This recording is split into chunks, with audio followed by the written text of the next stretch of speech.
अस्सलामु अलैकुम वरहमतुल्लाहि वबरकातुहू। दोस्तों, आज मैं आपके सामने जो सच्ची घटना लेकर आया हूँ, ये सच्ची घटना है हमारे ही देश की राजधानी दिल्ली से। कैसे एक पिता अपनी बेटी को मौत के घाट उतारता है। दोस्तों, आपको सुनकर बड़ी हैरानी होगी, लेकिन ये बात सच है कि किस कदर एक पिता ने अपनी बेटी को ही मौत के घाट उतारा। मैंने माना कि बच्ची ने गलती करी। बच्चे कम उम्र में गलती कर जाते हैं, लेकिन इसका ये मतलब नहीं कि उसकी जान ले लो। जान लेने का अधिकार किसने दिया तुमको? कानून हाथ में लेने का अधिकार किसने दिया? आए दिन ऐसी घटनाएं हमारे माशरे में निकल कर आती रहती हैं सामने। न जाने कब ऐसे लोगों को समझ में आएगा, न जाने कब ये ऐसी घटनाएं रुकेंगी। बड़ी पीड़ा होती है सुनकर कि कैसे अपना एक पिता अपनी ही औलाद को मौत के घाट उतार सकता है। लेकिन ये बात सच है। दिल्ली में एक परिवार रहता है, उस परिवार में एक बेटी थी जिसकी उम्र लगभग 18 साल थी। उसको किसी लड़के से इश्क हो जाता है, इश्क परवान चढ़ता है। उसके कुछ दिनों बाद वो 18 साल की बेटी प्रेग्नेंट हो जाती है। प्रेग्नेंट होती है 3-4 महीने के बाद घर वालों को ये बात पता चलती है कि बेटी प्रेग्नेंट हो गई है। माँ को पता चलती है, माँ बाप को बताती है, बाप अपने बड़े दामाद को बताता है, बड़ी बेटी का शौहर। जब बड़ी बेटी के शौहर को ये बात पता चलती है, सुनता है, तो आग बबूला हो जाता है और अपने ससुर से बोलता है कि ऐसी बेटी को तो मार देना चाहिए, मार के दरिया में फेंक देना चाहिए।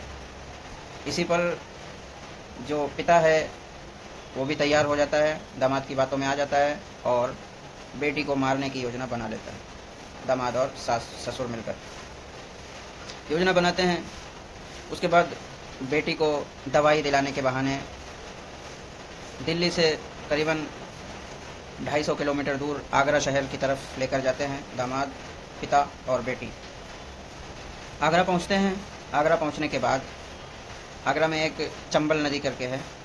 चंबल नदी बस्ती से तकरीबन 5 किलोमीटर दूर पर यह नदी है, जहां पूरा जंगल है, जंगल के सिवा कुछ भी नहीं। जब आगरा वो लोग दोनों तीनों उतरते हैं तो क्योंकि वहाँ सवारी का भी इंतज़ाम नहीं है, तो पैदल ही चल के जाना पड़ता है नदी के पास। तो नदी में जैसे तैसे बेटी को बहला फुसला कर नदी के पास लेकर जाते हैं। नदी के पास लेकर पहुँच गए। अब वहाँ पिता बेटी से बोलता है कि आप इसमें छलांग लगा दो। बेटी हैरान हो जाती है, डैडी ये क्या बात कर रहे हैं आप? लेकिन बहुत देर तक इसी पर बहस होती है। बेटी तैयार नहीं होती, रहम की भीख मांगती रहती है, लेकिन पिता का दिल नहीं पसीजता और बेटी को खुद पकड़कर नदी के बीचों बीच लेकर जाता है। पकड़कर डुबोने की कोशिश करता है। डुबोने की कोशिश करने के टाइम दामाद से फ़ोटो भी खिंचवाता है ताकि पुलिस को गुमराह किया जा सके कि मैं बेटी को बचाने के लिए नदी में था। बेटी खुद ही खुदकुशी करने वाली थी, मैं बचाने के लिए उसको निकालने की कोशिश कर रहा था और उसमें फ़ोटो मेरे पास मौजूद है। बेटी को ज़बरदस्ती डुबा देता है पानी में। तब तक डुबाए रहता है जब तक बेटी की दम नहीं। बेटी को मारने के बाद दामाद और ससुर वापस आते हैं अपने शहर। शहर में आकर महल्ले वाले पूछते हैं कि बेटी तो दवा दिलाने साथ में लेके गए थे, दामाद गया था, बेटी गई थी, ससुर गए थे, लेकिन बेटी नहीं आई। तो ये मोहल्ले वालों को गुमराह करने की कोशिश करता है कि बेटी गायब हो गई है, कहीं चली गई है। इस पर मोहल्ले वालों को शक होता है। फिर ये तरह तरह की बातें बनाता है। पुलिस चौकी जाता है। पुलिस चौकी जाकर वहाँ भी कंप्लेंट दर्ज कराता है बेटी की गुमशुदगी की। लेकिन जब पुलिस तफ्तीश करती है, छानबीन करती है, तब यह शख्स हैवान पिता पुलिस की गिरफ्त से बच नहीं पाता और आखिरकार पकड़ा जाता है। बताते हैं कि चंबल नदी में मगरमच्छ बड़े पैमाने पर रहते हैं। आशंका है कि बच्ची की लाश को मगरमच्छ ने अपना लुक़मा बना लिया होगा।